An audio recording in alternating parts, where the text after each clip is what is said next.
Welcome to Passport Required. I'm Kim Covert, owner and lead travel designer at Silverleaf Travel. And I'm Gary Covert.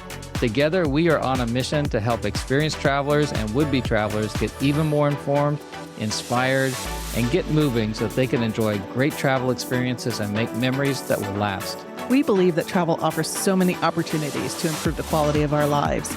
Travel helps us learn more about the world, ourselves, and those closest to us. It keeps us vibrant, fresh, and connected, and travel helps us celebrate life. We invite you to join the Silverleaf Travel Facebook page so that we can amplify our impact and help people get off of and stay off of what we'd like to call Someday Island. We know you're going to love this episode, so let's get after it.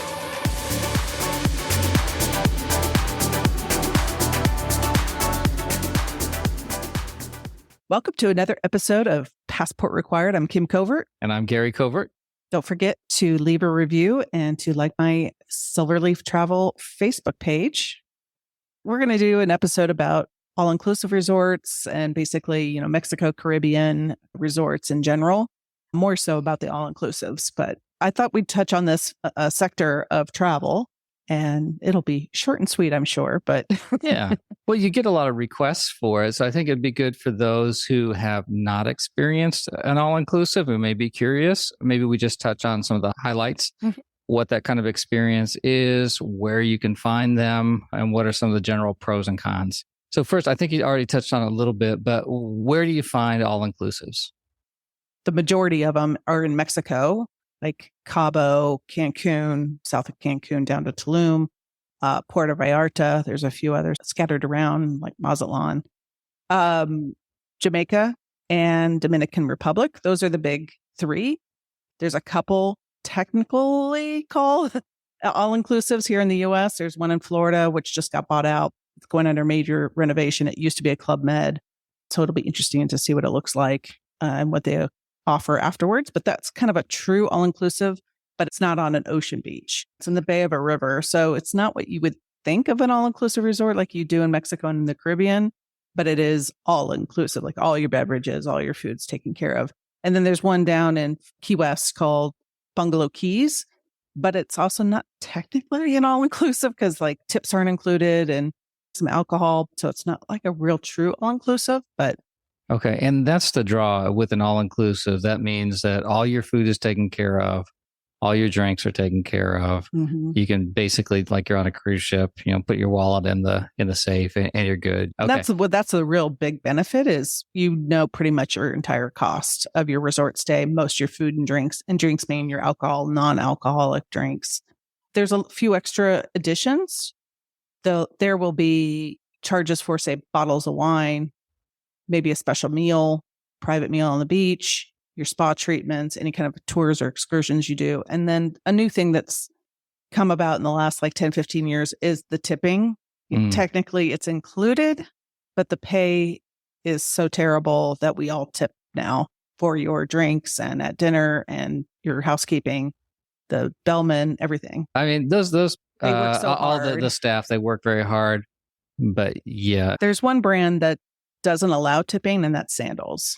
So that's one brand, Sandals Beaches, that you can't. They're not allowed to take tips. But in general, it's small, like $1 or $2 a drink, $5 at dinner, a few dollars for the housekeeper. So it's not huge, but they really do appreciate it. Yeah, and the lines can get long at a beachfront bar. This has been my experience, maybe not everybody's, but sometimes when you go up to, at prime time, everybody's at the pool and those pool bartenders are working overtime, making margaritas and everything else. If you want to catch their attention, they should know that you'll give them $1 or $2 per drink. And it doesn't have to be excessive or crazy. But And some people will give their bartender like a 20 at the beginning of the day just to start off because you probably don't want to carry a lot of money anyway. Yeah. And then that's it for the day.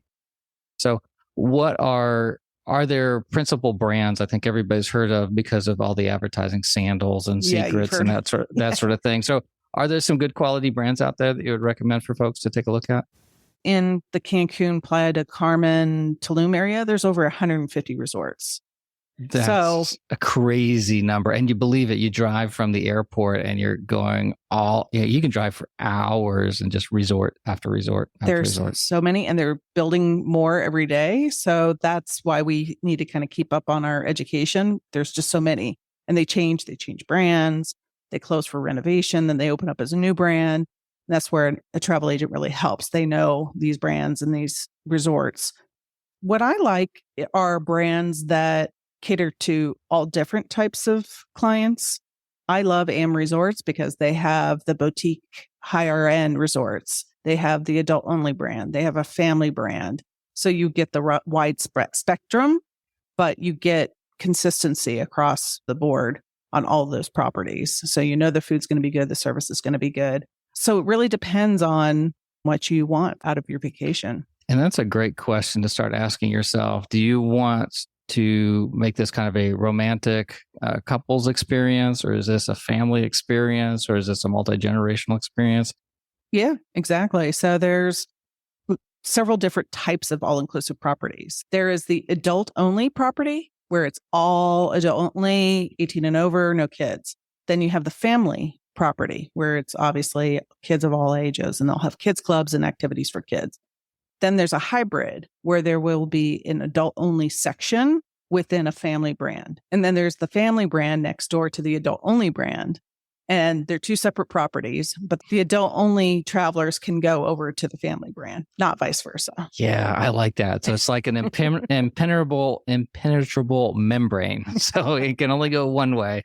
So if you're the adult, and I'm usually the adult, or at least according to my birth certificate, I'm the adult, you can, be in your own private Idaho and have that kind of nice, quiet experience, because kids are crazy loud. That's one of my favorite sounds in the world, is hearing kids scream around a swimming pool. But after a while, you might just want it to be kind of quiet. So we've done that several times where we've stayed in, and they're just adjacent. They're one gigantic resort next to another gigantic resort. And then you can go back and forth, but they can't come over to where you are. It's kind of nice. It's great for, say, a multi-generational family, grandma and grandpa. Maybe they're paying for everybody to go, but they don't want the noise and the hustle bustle of a family resort. So they can either stay next door in their adult only building, or they're in just a section of the same property. So they're close by, but they can just go over to their area. Yeah. And that also gives both of the resorts more options for amenities, like big movie night areas or big bars or big restaurants. A lot of restaurants. Things like that. There's also very big properties, or there's small properties. So do you want a lot more restaurant options? Do you want a lot of bar options? Do you want something small and a boutique type of experience? So there's something really for everyone. There's a wide range of all-inclusive resorts. So. Yeah. And I think the main attraction is for an all-inclusive is that you're paying for everything in advance, basically.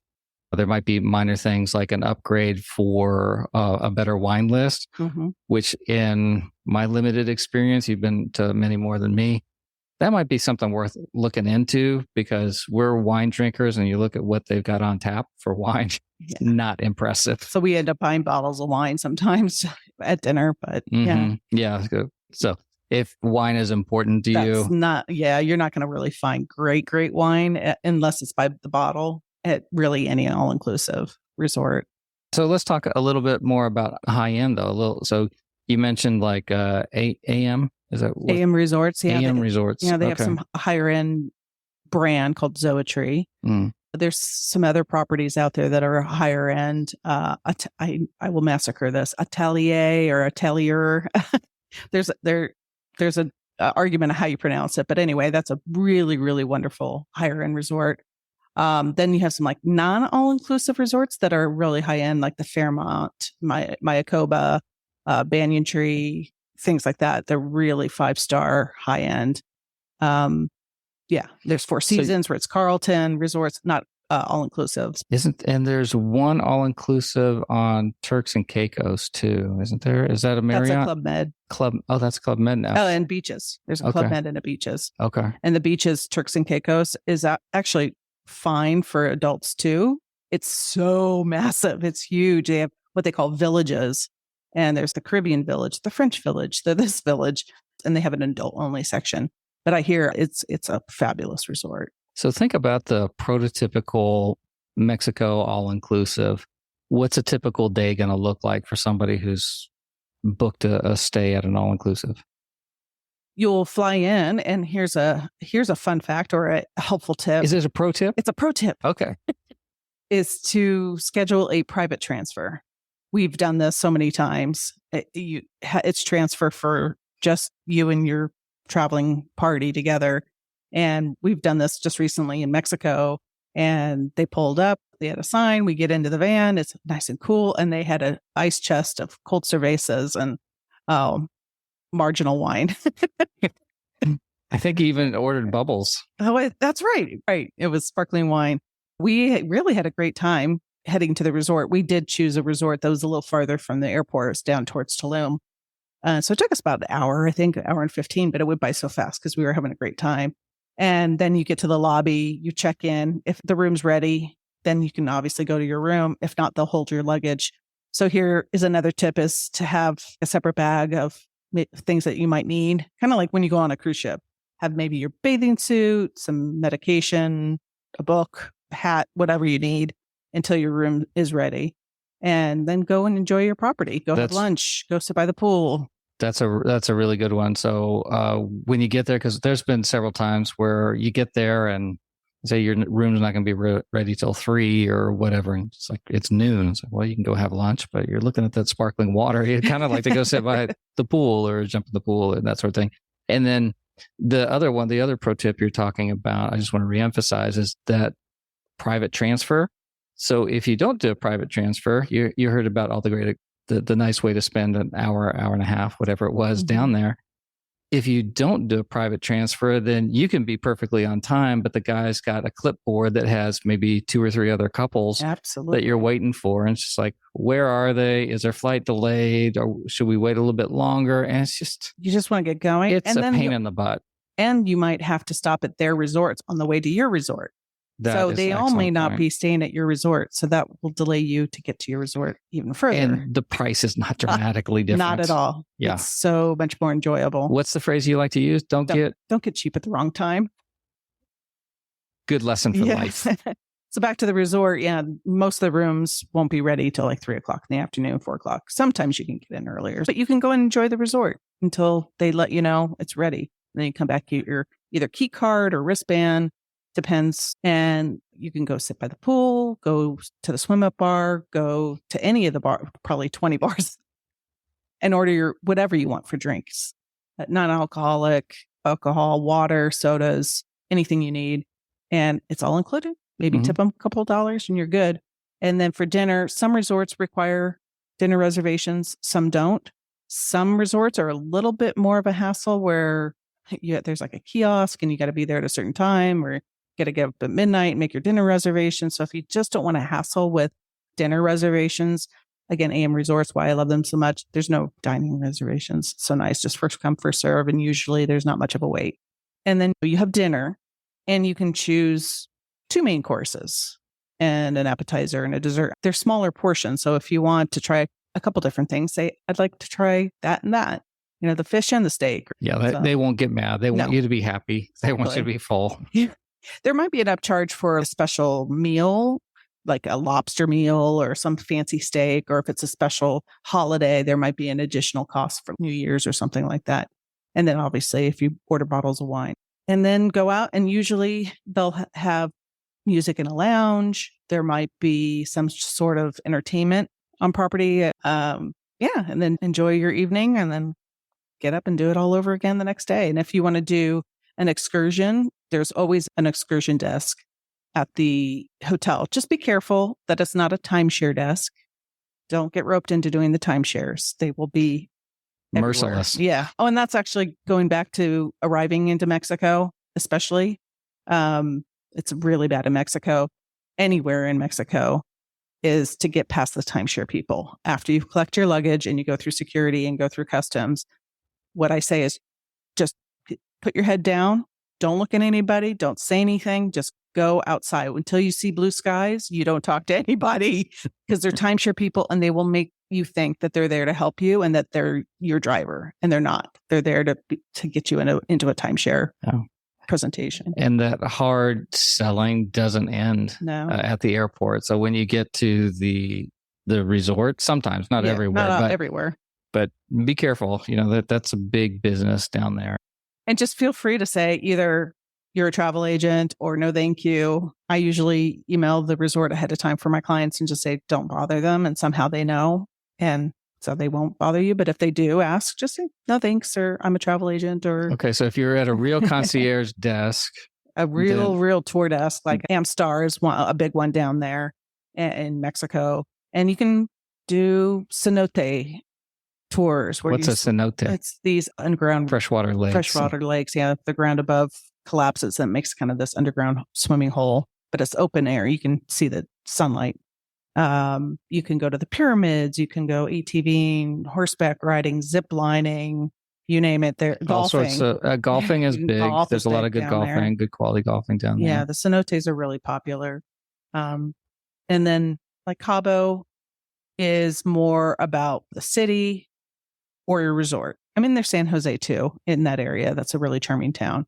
But if you go to Cabo, you're one of two people. You either want to party in town, walk around, go to the bars and the restaurants, and Cabo Wabo. Exactly enjoy that scene, or you just want to hang out at your resort by the pool, walk on the beach perhaps, and that's it. So Puerto Vallarta is a great not new, but kind of becoming more popular because I think Cabo and Cancun have been a little overloved. And that's a great city, and it's getting better and better. And it's so accessible. It's easy to fly to. All the resorts are within maybe 30 minutes at the most, I think, from the airport. So it's really easy to get around, and it's got a charming little town and lots of activities. So that's another one. That's a great point there, is sometimes people get a little confused with the scale of Cancun, because sometimes they'll say, I'm going to Cancun, or they say, I'm not going to Cancun, I'm going to Playa del Carmen, or I'm going to Tulum. So maybe for some people who aren't familiar with Cancun, maybe kind of line that out. Yeah, when you say Cancun, that could mean Cancun, could be Isla Mujeres, it could be Costa Mujeres, it could be Playa del Carmen down to Tulum.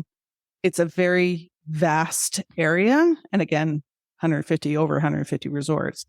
And they are building an airport down near Tulum, should open in the next couple of years. But you could be in the car for like an hour and a half or more. And there is a lot of construction going on. There's a train being built. They're redoing a lot of the roadway around the airport. So just keep in mind that if you're only going for a few days, probably stay closer to the airport, like in the hotel zone, which is very popular, or up to Costa Mujeres or something like that. Another major issue that's kind of started in the last few years is this sargassum, which is the seaweed. And you'll get that more so in Mexico and in the Caribbean. It's not happening in Puerto Vallarta or Cabo on the Pacific side. And this is this seaweed that's growing and growing, and the season's getting longer, but it's very unpredictable. We can never tell you what day it's going to show up, because it literally can be there one day and literally the next day be gone. And the staff does an amazing job to try to stay ahead of it. So if you're a beach person and you want to swim in the beach, just know there's probably a good chance in some of the areas south of Cancun that's going to get this sargassum. And it's usually in the summer, but the season's kind of growing a little bit. So it's showing up a little bit earlier in the season. But yeah, that's a monumental issue that the staff will deal with. When that does wash up on a beach, it just totally covers it. And it's just, it's like seaweed, just like grass. It's going to be kind of flexible, and there's pools, of course, so you can enjoy something else that day. Mm-hmm. Yeah. So some people, they just like to be lounge lizards and just lay out all day and drink all day. That's super good for them. But if you like to have a little bit more variety, and there's lots of, good little half day or day excursions. Obviously, the Mayan culture and the Aztec culture is a really interesting theme to explore down there. And then there's, lots of nature things, and they've got so many zip line kind of touristy kinds of things, and everybody's trying to get parks. A lot of water parks to advertise. So you can once you're down there, Mm-hmm.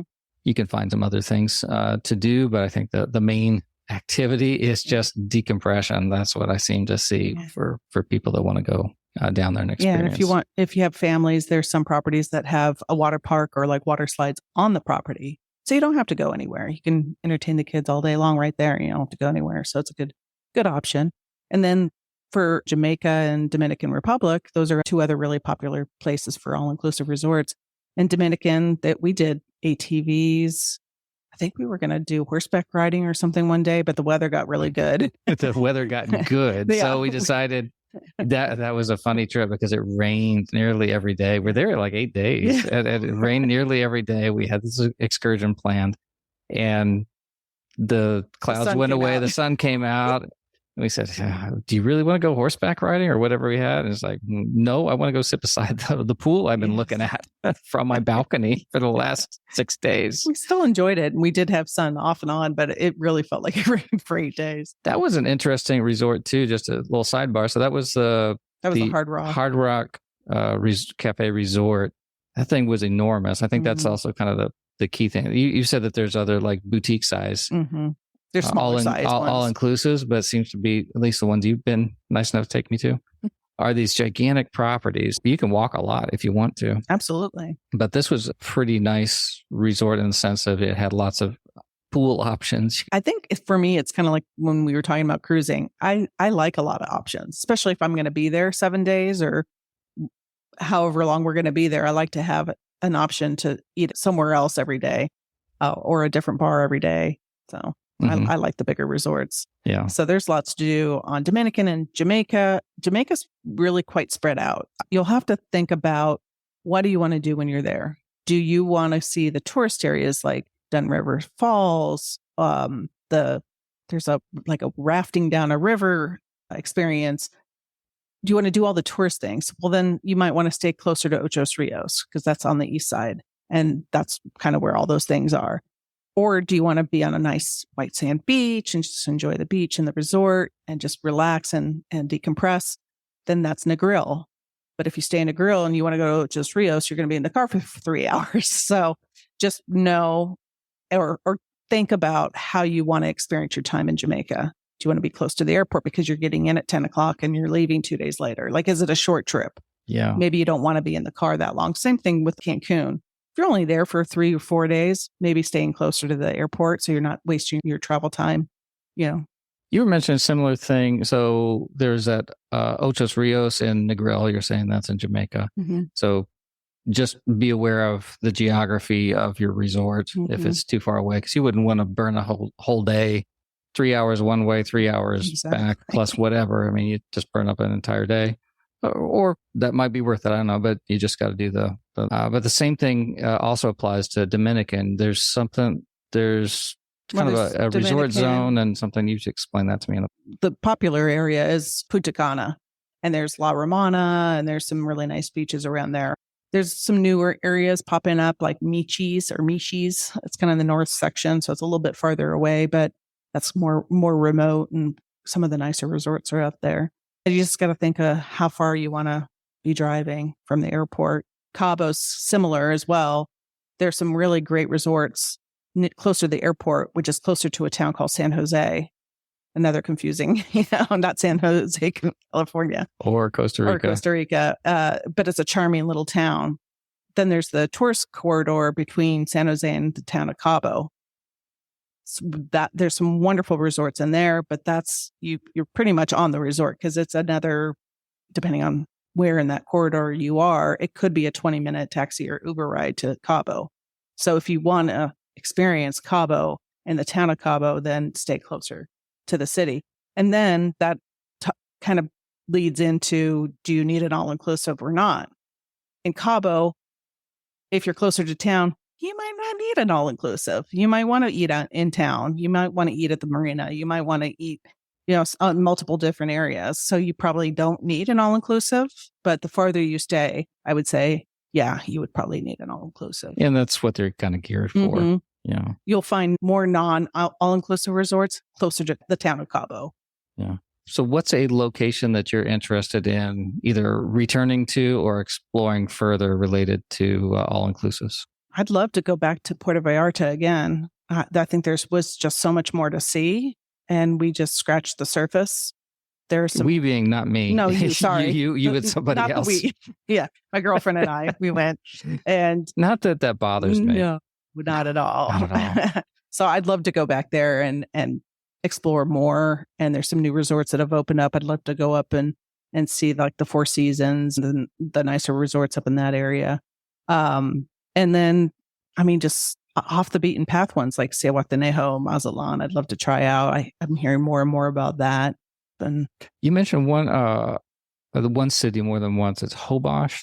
Oh yeah, that's Holbox is in the Cancun area, and that's north. And it's funny, I had a request for Holbox 7 years ago or so, and I had never heard of it. I didn't know there was any hotels there. I asked all my travel agent friends. Nobody had heard of it. And all of a sudden now, that's all I hear every single day is Holbox, Holbox, Holbox. And it's Holbox, but it's Holbox. And it's a little challenging to get to, because you have to take, I think it's like an hour and a half to 2 hour taxi or, car ride from the airport to the port, then take a short boat ride out to this, because it's a peninsula, but there's no roads to it. Okay. So you have to take a the water boat. shortcut. Yeah, you have to go by water. And then on the island, there's, I believe, either no cars or not a lot of cars. So it's bike rides or golf carts and things like that. And it's I think that's probably what Cancun looked like 50 years ago. But it's very untouched. But it's unfortunate they're starting to build the bigger resorts there. So it's like, go now before it becomes Cancun. Well, take me there. Yes, I would love to. And I think, a few days there. And then north of Cancun is that Costa Mareas, Playa Mareas. That's a neat area that's becoming popular because the sargassum isn't as bad up there, that far north. And it's close to the ferry Isla Marias, which is the island of the ladies, I believe. Island of the women. Isla Mujeres. Yeah. You see it much better than I do. Which is another island I would love to explore. So that's the same thing. Golf cart, real small island, really charming. I don't know. Love to go back to Jamaica. I'd love to go back to Dominican. I'd also like to go to Baja Mar on Bahamas, because that wasn't built yet when I stayed there last time. I stayed there with a friend of mine, and we stayed in Atlantis. So I'd like to really explore that property. It's supposed to be huge. There was a documentary on it on Netflix or something. Yeah. And some of the other islands I would love to go back to or to explore is St. Lucia. I'd love to stay on St. Lucia. We stopped there on a cruise and I thoroughly enjoyed it. Love to go back there. And maybe like the St. John's, St. Kitts, St. Croix, obviously BVI. There's so many islands.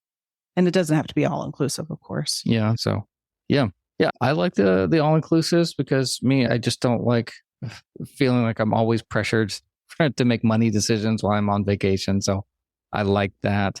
I think that they're a good value for the money, just kind of knowing what you're getting, but also kind of know your own personality as well. That I can only sit beside a pool for so long, then I got to be doing something. And know your budget. I know this is the number one question I have the hardest time getting answer for clients. And I know you may not know how much something costs, but I'm sure I can find a number that you don't want to spend over. I research like it's my own money. So I will try my darndest not to blow your budget, but we need to have some realistic number. Like when you go buying a home, you're looking for a $250,000 home to a $350,000, something like that. If I give you a $1 million home to look at, obviously that's outside the budget. I'm sure there's a number that you'd be comfortable not going over. Yeah, budget is a funny word because people don't want to spend more than they have to, but everybody has a number in mind beyond which they would be uncomfortable. Absolutely. I really don't feel like spending $50,000 for a weekend. Exactly. Okay. Then you have some parameters here. So so even though you use the word budget, doesn't necessarily mean I have a pot of money just sitting here dedicated for this trip. If you tell me 10,000, I won't spend that whole 10,000 if I can help it. But we need some kind of like starting point. So I'm not wasting your time and you're not wasting my time that I look into something that is totally out of your budget. And if really you can't come up with a dollar amount, then let's talk your travel style where have you traveled before and how did you travel? What kind of resorts did you stay at? Was it a Four Seasons Ritz-Carlton?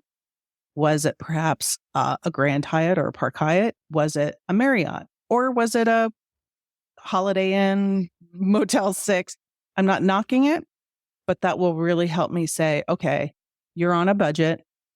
You really don't have much, but we're going to make this happen. I'm going to find the best resort within that, smaller budget, mid-budget, larger budget. Do you want VIP? Do you want every amenity at your fingertips and you want all the access? Then you're going to be obviously paying a little bit more money for it. All inclusives, there's a big range, a price range, but they do start in the roughly, I'm going to say generally, around the $250 per person per night, roughly. That'll give you a good start. And that's for a very bare bones budget property. And then you can go up from there. And then there's types of rooms, and that's going to dependent on your budget as well. And this is really where I think you add a lot of value because every hotel's brochure looks like heaven on earth. Yeah. Everybody's website looks like heaven on earth, but you have experience plus all your network of other travel agents. You guys talk about, who's stretching the truth a little bit. Yeah. Or we just know these properties firsthand, or we've toured them, or we've had other agents tour them and they've given us feedback. So the entry level rooms are usually what they call garden views or a pool view. So you're not going to have an ocean view usually. It may be trees, it may be the lagoon side if you're in the hotel zone. They might call them sunset views. There's a lot of creative smart marketing people. Boy, geniuses. And then there's the ocean view. Know that the view could be so varied that you might need to go out on your balcony, lean your head out and look to the right and past some palm trees. And that's an ocean view. Mm-hmm. Or you might be kind of closer to the ocean, but you have tons of vegetation, so you can't see the ocean. Or you're maybe over a parking lot, but the ocean view is past the parking lot. So it could be really varied. But if that fits in your budget and you're okay with that because you're not really in your room that much, that's a great way to save some money. Then the next category is oceanfront. Okay. Like an oceanfront, ocean view, like oceanfront view. There's a lot of different terminologies, but those tend to be obviously the ones that are right there on the ocean, beachfront, and they face forward. So you have a full ocean view outside your balcony, unobstructed. There's 2-story lofts, rooms. There's plunge pools. There's swim ups. That's a very popular one, especially the families, are swim ups or swim outs, where there's access to a shared swimming pool right outside your room. Or you have your private plunge pool, or you have a private pool. There's really the gamut of types of rooms. There's really a lot of luxury to be had there if that's in your budget and in your interest. Exactly. So just think about how do you want to experience your room, and knowing that the nicer the view or the nicer the amenities, obviously it's going to cost more. So maybe we shorten the stay a night or two so that you could have that experience. Or we look at an off time, like spring break is going to be very expensive. Around the holidays are going to be very expensive. Maybe is it during, dare I say, a hurricane season? Get good insurance. You might find better pricing. Yeah, absolutely. Great ideas that you gave us about all-inclusives. I've been on a number of them. You've been on many more. Lots of pros and cons with those. And I hope that gave people a good insight into where they might go if they're thinking about all-inclusives. So let's wrap up with this question. So what was the best dollar you've spent in Mexico? Or any of our locations? Well, this will be a very general, because every time we've gone to Mexico with you or with one of my friends, I try to buy something that reminds me of that trip. We bought a little wooden pelican, or I bought the hummingbird sculpture thing. Mm-hmm. We went to Mexico and we got the hummingbird that was made out of a coconut. Mm-hmm. And they're not big. Mm-hmm. They're just small. They fit on my shelf in my office. And every time I look at them, I just smile and I remember where we were when we bought them. How about you? Same. I feel like we bought those together. Yeah. So I love that hummingbird that made out of a coconut. You see, that was so unique. there's coconuts everywhere, obviously in these kind of tropical locations, and being able to turn something that, is just basically garbage. They try to scoop them up and throw them away because they just, fill up landfills. But turn it into something that somebody's willing to pay, $5-10 for. It probably took them 10 minutes to figure that out. But making a hummingbird out of a coconut, I double dog dare you. You go figure out how to do it. It's pretty clever, but simple. Yes, so true. Yeah. Okay, that's great. Well, remember, grab your passport and let's go. Let's get going. Thanks for listening to Passport Required. Please be sure and join the Silverleaf Travel Facebook page so that we can connect with you. It is also a great place to share your own travel tips, experiences, and wisdom with the Silverleaf Travel community. If you got something out of this episode, we would love it if you would subscribe and also give us a rating and review.